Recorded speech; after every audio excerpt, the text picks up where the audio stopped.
Hello and welcome back to the Stronghold. And thank you for joining me today as we take a moment to discuss what I believe may be one of the most overused phrases when it comes to MTG Arena. That's right, I'm talking about rotation proof. And the reason that I think it's overused is because at the end of the day, it just really isn't that important. Stay tuned. Don't take my word for it. I'll give you some things to think about. But before we get into all that, what do you say we do the awkward thing and promote the channel? Allow me to take this opportunity to invite you to subscribe to the Planeswalker Stronghold for all your new player, free-to-play, budget, and midweek Magic needs.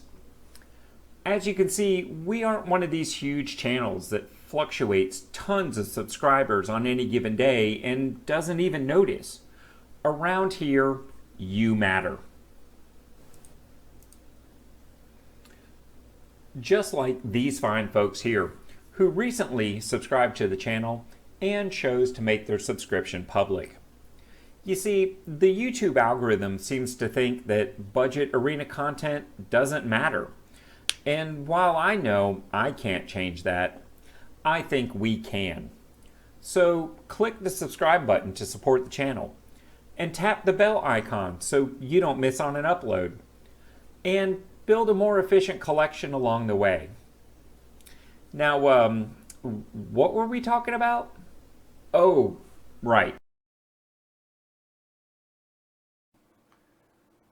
So as I'm sure you know, if you have been watching the channel here recently, rotation is coming about very quickly.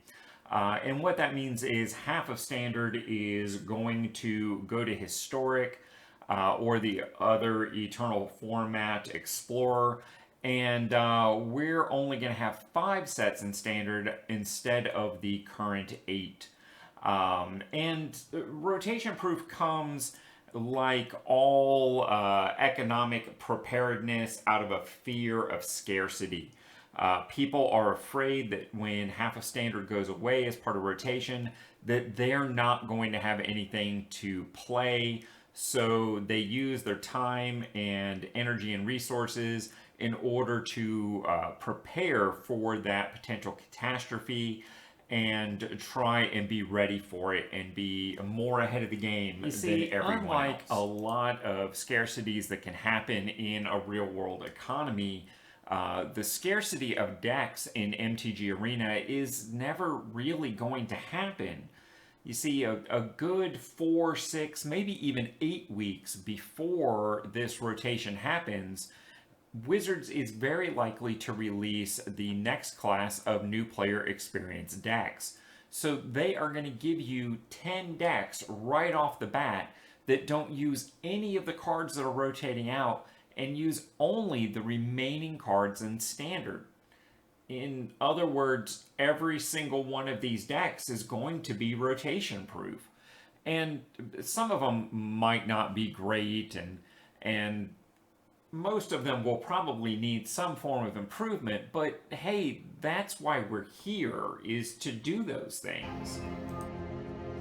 So then the question remains, what are we likely to see in our 2023 class of new player experience decks? And to answer that, I would say, let's take a look at the gold signpost uncommons for each set. That is where most of your deck archetypes come from.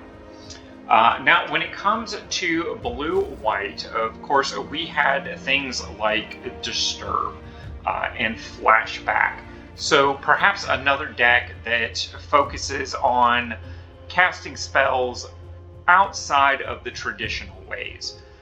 From there, we also had, even more Disturb.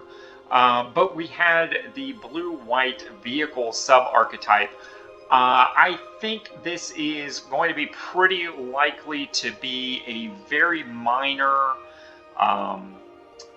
subset of the blue-white deck, but I think what we are more likely to see is more of a blue-white control based on that Disturb flashback style architecture. Then that brings us to the black-white style decks. These tend to be about life gain and sacrifice, very much summed up here with Flesh Taker. So it would not surprise me to see a couple copies of Flesh Taker part of that new player experience. We see a little bit more flashback. Again, we see life gain matters. And of course, Naomi is a very solid legendary uncommon. But this is more of an artifact enchantment matters, which I think might be a minor theme, particularly across some of the white decks. When it comes to blue-black Dimir style decks, the first two sets were all about zombies, but these were never particularly powerful. They even tried to boost these in Alchemy. It would not surprise me at all to see this supported in the blue-black deck. You also get some things like Graveyard Matters for things like Flashback, and of course the Ninja Rogue decks. We might see a copy of this, but I think if there's going to be a tribal component, it is much more likely to be zombies. As they try and push that, particularly in Alchemy. From there, we've got blue-red Spells Matter. And these decks all end up being kind of the same.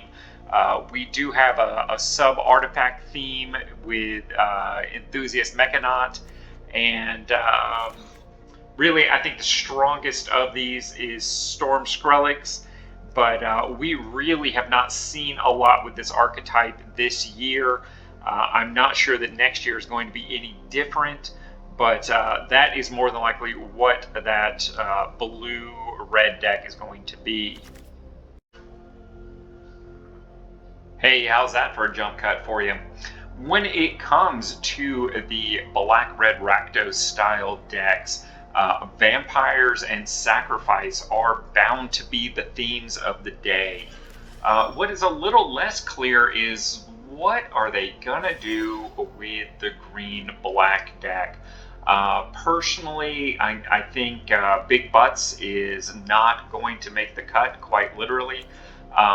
We might see something with an undead zombie theme that could happen. But I think more than likely we're going to see some sort of disjointed Graveyard Matters, Death Touchy sort of thing. Red-green is probably one of the clearest examples out there. I mean, we had two sets where werewolves mattered, and one was like the title sequence. So that is almost certain to be a thing. We probably will also see some sort of undertone in modular and or treasure in that particular deck. From there, we've got red-white, and this is another one of those that it's a little unclear what they're going to do here. But my guess is they're going to do some sort of go-wide strategy, and they may actually group that in together with the samurai. When one person swings by themselves, you get benefits. So you'll have the board state for defense, and then you'll have like one ridiculous creature swinging every single turn. They will probably also throw in some sort of modular undertone from the red with an equipment matters kind of thing, because that seems to be where they are with the Boros decks lately. Green-white is almost certain to be a token-based deck. You've got the green-white humans as well as green-white citizens. You've got Darling of the Masses, and you might even have some undertone of enchantments matter. But honestly, I think that ship has probably sailed at this point, and we're probably going to see a much more substantial token-based deck at this juncture. Green blue is another one of those enemy pairs that is just not particularly clear in these sets of what they're going to do here. My guess is they're going to do some combination of either graveyard matters or some sort of ramp, or maybe some weird combination of the two, but we will see how that goes. And I think that's all 10, is it not? Yes, I believe that is all 10. And one other thing I kind of wanted to talk about on this. Let me take a look here. Wow, that is way too many sets. Haha, just backing up. So when it comes to 3-color, they've done something here that they've never done before. We have rare legendary creatures that are any combination of 3-color all the way down to monocolor. And it's possible that we might see one or more of these in the new player experience to either encourage multicolor combinations, or would even be usable in the appropriate single color deck. I'm not sure that they will do this. They've never done a 3-color card before in new player experience, but this might be the acid test of just how resolved they are against that. Now, when it comes to land, there are a couple things we can expect to see. The first off is the life lands, which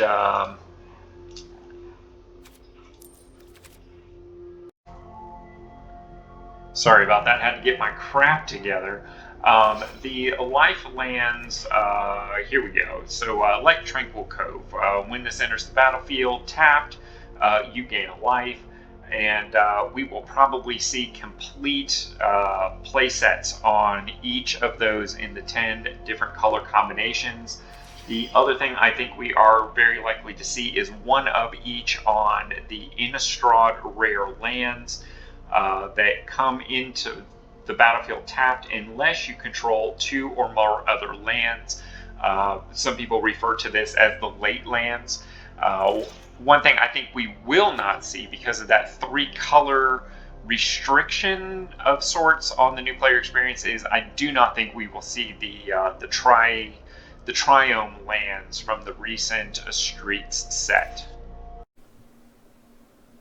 All right, so with all that having been said, don't forget, smash the like button like Hulk would. And of course, comment and subscribe if you haven't done so already. And I hope you've enjoyed watching this video as much as I enjoyed making it for you. Super secret tech time. If you've made it all the way to the end, comment down below and let me know where you're watching this video from. And until next time, I'll see you in the arena.